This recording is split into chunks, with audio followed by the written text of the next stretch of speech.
What is going on? Jake Fischer of Bleacher Report reports everyone must go in a line minus Trae and DeAndre Hunter. I want to hear your thoughts down below. Like and subscribe, and let's get right into today's video. What a great way to wake up. I mean, I've been awake for like 2 hours, but hey. So Rudy Gobert looks like the most reasonable player that they're going to be partnering with if the Atlanta Hawks do decide to make a major shakeup. And supposedly the trade is centered around a package of Capela, John Collins, Kevin Huerter, and the 16th pick en route to Utah for the 3-time Defensive Player of the Year. What? Now you think about this. Look at this. That means some players from Utah are being traded to Atlanta because John Collins is 23.5. You're going to get 18.7 from Capela right there. That is what? $42 million. Then you got to throw in Kevin Huerter. That's 56.5, baby. Okay, so you're sending us 56.5 million. We're sending the Jazz 56.5 million salary cap. Now that means the Jazz, Rudy Gobert makes like 37, okay? 38 to be exact. That means they're probably sending Bojan Bogdanovic in that deal, or a combination of Royce O'Neal and Juancho Hernangomez, or Juancho Hernangomez, Rudy Gay and Rudy Gobert, or Nickeil Alexander. All very interesting. I could see Nickeil Alexander, but at the same time, I could see them packaging more veterans.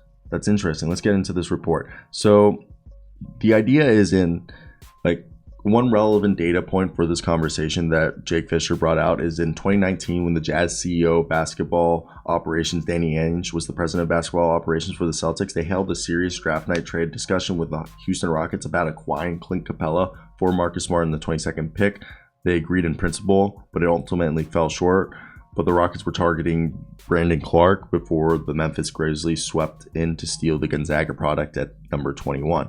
So, as we talked about the deal, Capela, John Collins, Kevin Huerter, and the 16th pick. This is an ongoing trade chatter around the league, and they're expected to retain DeAndre Hunter and agree to a long-term contract extension.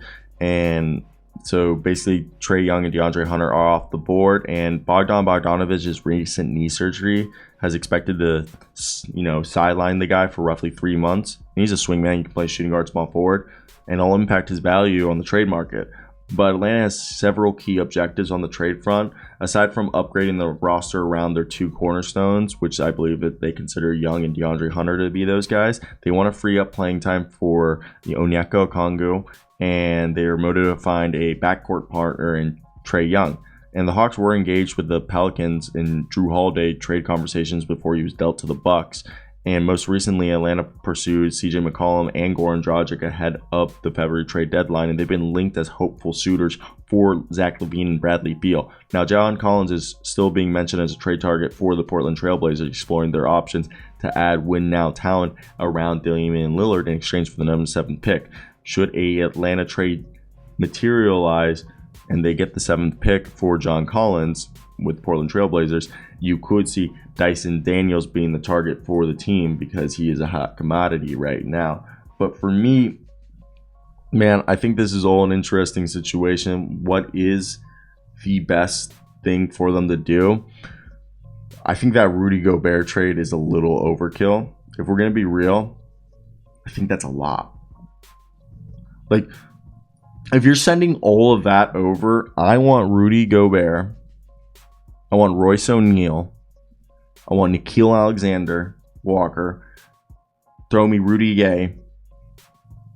Basically, look, if you're sending me if I'm sending them $56 million in contract, I really think Royce O'Neal and Rudy Gobert right there, that's 47, okay? And you still need to get 9 more. You could argue a combo of Juancho Hernangomez, he's not guaranteed any money, so you could cut him if you don't want him, Atlanta. But Nickeil Alexander Walker is a young guy. I want Nickeil Alexander Walker in that deal. I want Nickeil Alexander Walker in that deal. I know he hasn't shown much, but he's a young guy. He has multiple years left on his deal. Well, he has 1 more year left on his deal, and then a qualifying offer. You have to decide between, so it'd be Rudy Gay, Royce O'Neal, Nickeil Alexander-Walker. Okay, and right there, we still need at least $4 million to clear it. One could argue they could ask for a combination of Jared Butler and, Udoka Azubuike, but I doubt that would happen, especially if they're trying to clear up. I think Nickeil Alexander-Walker, Royce O'Neal, Rudy Gobert, and then your choice of Juancho Hernangomez or Rudy Gay as the fourth piece. I wouldn't mind that deal. Because Nickeil Alexander-Walker, young guy, could have potential. Royce O'Neal, he's in the same vein as PJ Tucker and Jay Crowder. You need those guys to win championships, to play small ball for, and basically be the perfect power forward in the modern NBA. Rudy Gobert, you know what you're getting right there. Then if you get a guy, either Juancho Hernangomez, he's a power forward, could play small ball 5. He rebounds well. He can stretch the floor. He's kind of inconsistent on offense. He can pass. Just an all-around guy, not the world's best defender. Not going to set the world on fire on offense or defense, but he's a respectable role player. Rudy Gay, he's the old version of himself. And is he going to be the version on the Utah Jazz, or is he going to be the dope guy on the Spurs? Now, yeah, I want to hear your thoughts down below. That was wild.